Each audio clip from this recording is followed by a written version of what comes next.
You don't sabotage your finances because you don't care. You don't sabotage because you lack discipline. You don't sabotage because you're irresponsible. You sabotage because part of you is trying to stay safe.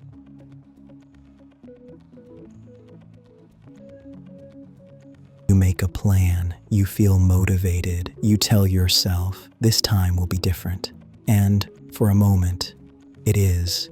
You save a little. You follow through. You feel proud. You feel hopeful.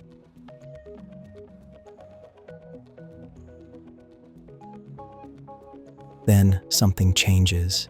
You hesitate. You delay. You avoid. You drift. And almost immediately after that, the shame shows up. You ask yourself questions that feel familiar. Why do I always do this? Why can't I stay consistent? Why do I mess things up when things start going well? But what if self-sabotage isn't failure? What if it's protection?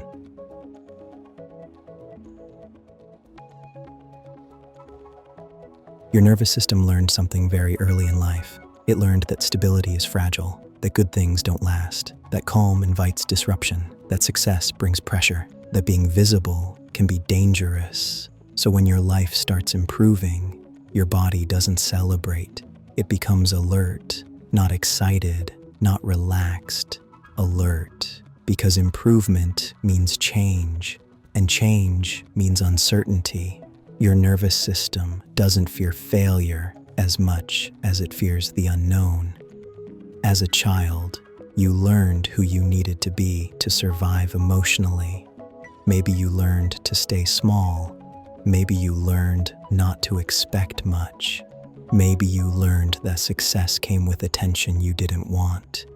Maybe responsibility arrived too early. Those lessons became identity rules. Rules that sounded like, don't get your hopes up.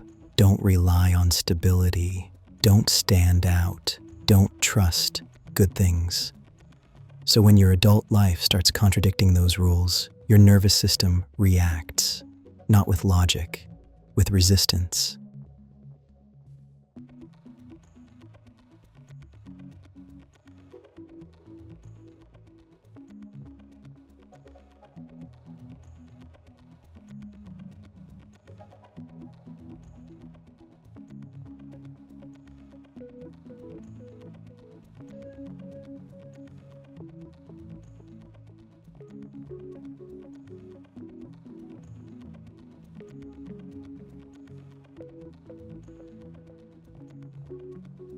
Self-sabotage rarely looks dramatic.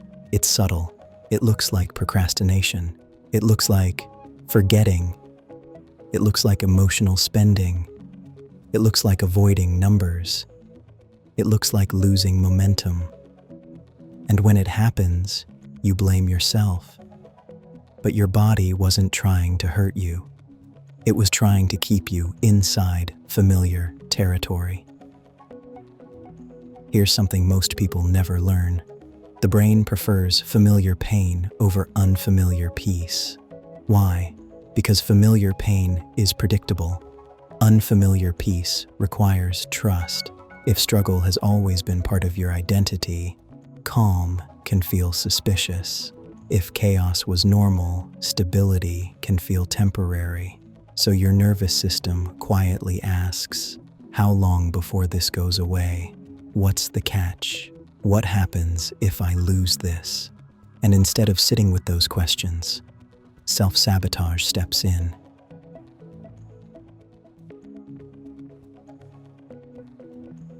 This is why willpower doesn't fix self-sabotage.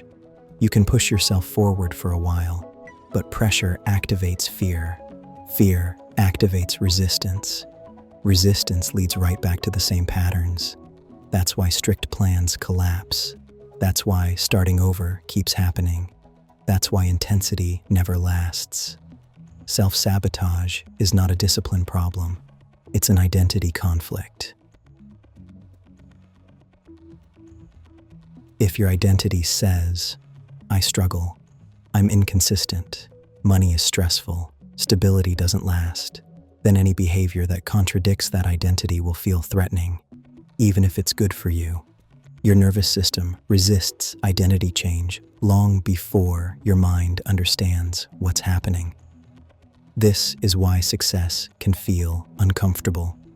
Success asks new questions.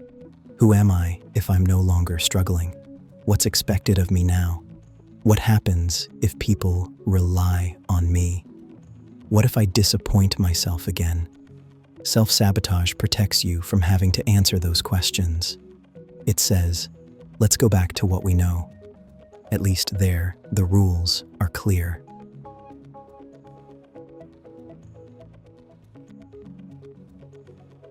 Here's the reframe that changes everything.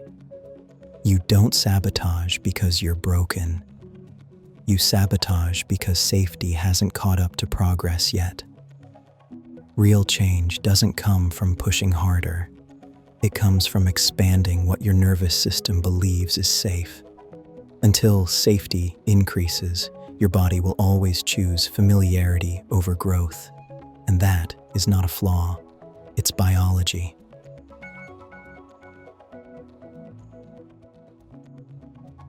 Healing self-sabotage doesn't mean eliminating fear. It means moving at a pace your body can tolerate. It means replacing pressure with permission, replacing force with curiosity, replacing punishment with compassion. You don't jump from, I can't handle money, to, I'm perfectly confident. You move to, I'm learning to handle money safely. Small shifts like that change everything.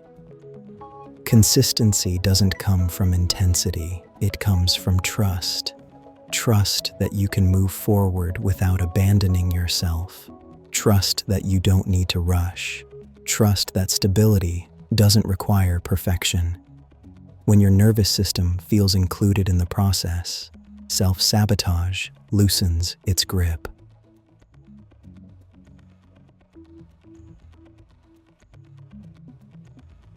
You are not your patterns. You are not your past reactions. You are not your moments of retreat. You are someone who adapted to survive emotionally. And now, you are learning how to grow without danger. Self-sabotage isn't the enemy. It's a signal that part of you needs reassurance, not discipline. And when safety replaces fear, progress no longer feels like a threat.